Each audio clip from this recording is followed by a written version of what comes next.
So nabitwagala tugende kweyo step kubanga omanya nti Adija agenda kufuuka mulabe w'obulamu bwajja kutwala tujja kunoonya bwe twetaasa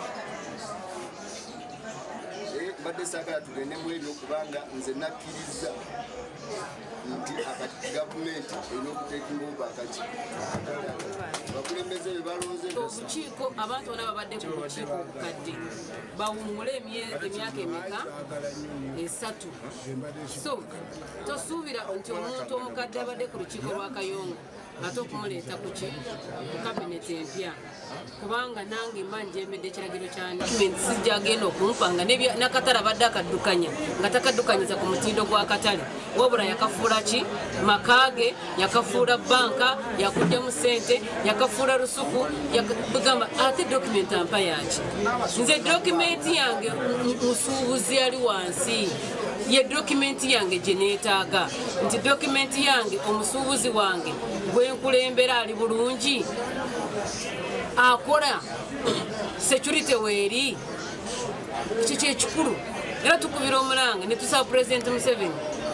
however much tweddiza office naye twetaaga security kintu kikulu nnyo mu kino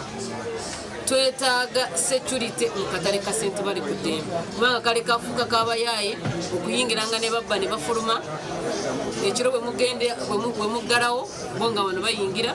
basala emiguwa ne batwala ebintu by'abantu okumwala enjingira bayanguyirwe nti abantu bagenda okuzimbira namba eri bweti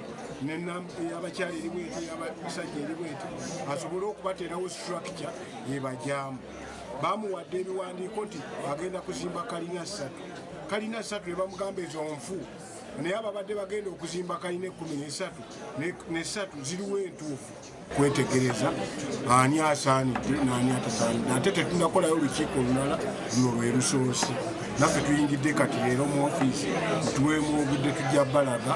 ebikiiko bye tugenda okukolagana nabyo kuba tetuyinza kukola ffe zituweebwa gavumenti zibadde tezirabikako yadde 10 okugeza kwe kutuwa sente za saako kwe kutuwa sente za campaign nti bannanga